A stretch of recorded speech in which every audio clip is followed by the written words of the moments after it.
What are your hopes and dreams for this particular group of players in a very tough group with Wales, England, and Iran? Yeah, I hope that my overwhelming hope is that they play carefree. It kind of sounds stupid, but they're all young. And when you're young and you go into a tournament like this, usually you can just play carefree. But because there's no leadership, older players, or not many on the team, I don't want Christian and Weston and Tyler to feel this like pressure to perform. I think they will just play much better if they're carefree.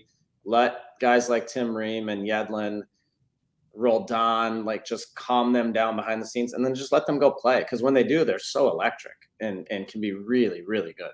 And when you look at this roster, obviously, in the end, it seemed like Gregg Berhalter went with more experienced players than what I would have expected in terms of age or players that have represented the national team. Was there any omissions that you were shocked about, or did you expect in the end for them to go to a little bit more of a balance with some veteran or some quote unquote leaders being added to the squad in the end?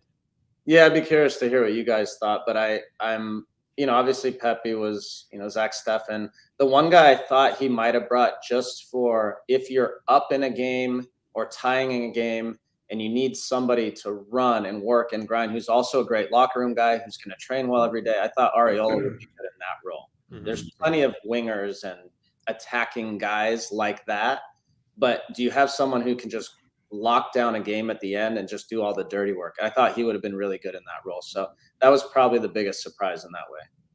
I was shocked that he wasn't a part of it just because he's been a part of the process the whole way through.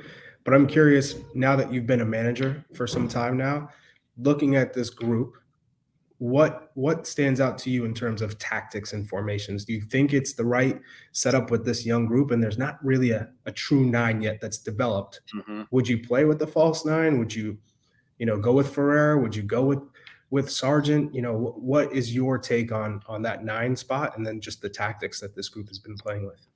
Probably depends on the game, right? I mean, if you can make the case, you just get your best players on the field. I mean, you could play any of them there. You could play Christian as a false nine. You could play Gio there. You could play Brendan Aronson there. You could play Weah there. I mean, it would look a little unconventional, but it probably depends on what the game looks like.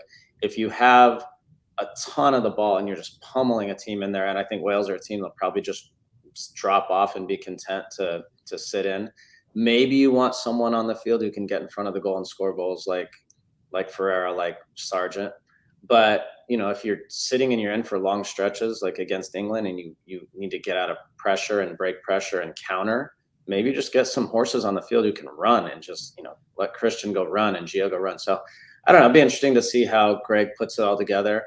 The interesting thing about this roster too is when there's 23 guys on a roster, there's always, 2 or 3 guys you probably don't expect to play. Now there's 26. So there's probably 4, 5, 6, 7 guys who will literally never touch the field. And I talked to someone in U.S. Soccer last week, and he said, we made decisions on this roster, or, he was aware of the decisions on the roster, knowing that 4 or 5 of these guys have zero chance of getting on the field. So what did they add to the group to make the group better? I think that'd be really interesting to watch. Yeah, it'll be interesting for sure. What else is interesting is that I've put my flag in the ground, LD, about a coach only being a coach for the team for one World Cup cycle. We've seen with Bob, it doesn't work in the second go around. With Jurgen, and I know Bruce had a second go around. I was a beneficiary of that, but I just feel like one and done is the way it should go. So I'm just, knowing, as Charlie correctly stated, that you're coaching San Diego Loyal and doing well. Are you really just biding your time to take over the team so you can be the coach for 2026? Because that would be a hell of a time to be a World Cup coach. Also, I should add that you have more combined goals and assists than any other player in American soccer history on the male side of things. And so, I mean, that would be pretty sweet. What does that have to do with being a good coach? I just think it gives you some credibility. Yeah, credibility. Well, Landon, come on. You if you were just some random guy, would you have gotten the job at San Diego as it was? You came with a nice little book of business. You came with a nice book of business, to look at. But I'm just planting that seed for everybody. What do you say to that? Yeah, I don't know what I'm supposed to say to that. I I hope we smash this World Cup and Gregg wants to do it again, and then they smash it in 26. So All right. So maybe he's thinking over in 30. He's thinking over in 30. 2030 is Landon Donovan time. I'm thinking more like 2068 when it comes back to the game. I feel like you're ready for that next step in just Major League Soccer. If the right possibility comes on across your table. Yeah, maybe. Landon, for you, Wow. for you as a player transitioning into the coaching side of things, how big of a challenge has that been for you to have that coach's perspective, right? We're talking about Gregg Berhalter. We see a number of former national team players, non-national team players become coaches after playing. I mean, how big of a challenge is that on a daily basis to sort of separate yourself from the player while staying connected, knowing that you were once that guy, but you also have to make tough decisions that perhaps maybe you didn't know were happening when you were playing? Yeah, that's right. So what it does, I mean, you guys were all in the locker room like I was on that side of it, and you see things through like one very narrow lens.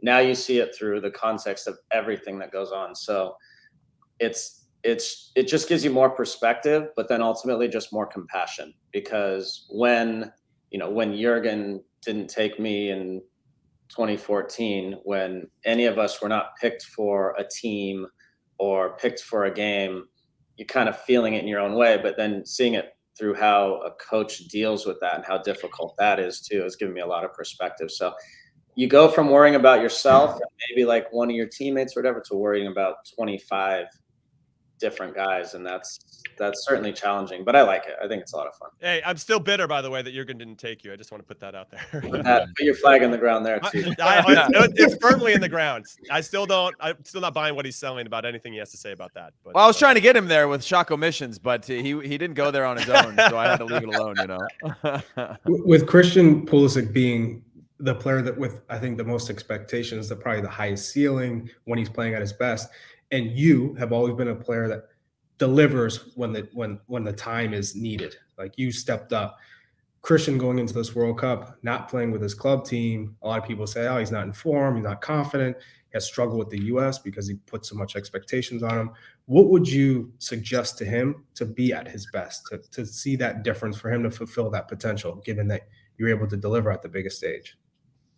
Yeah, so that doesn't come through one conversation. That took me years and years of therapy, literally, to just get to a place. So just running through my history, in 2002, I come on as a 20-year-old and carefree, can just play, have fun, whatever.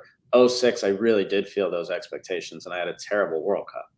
And it took me a long time after that, through therapy, to really understand why I played that way, how to deal with those pressures. And then in 2010, I was able to play again, just carefree, like I was 20 again. So it takes time to understand those things about yourself. That's why I just said, I hope Christian can just, you can't wish it and make it happen, but I hope for his sake, he just plays carefree, because he's so good. He's so fun to watch, and he could literally light up the tournament. I mean, he's at his best. He can be one of the best players in the tournament. And that's what I hope for him.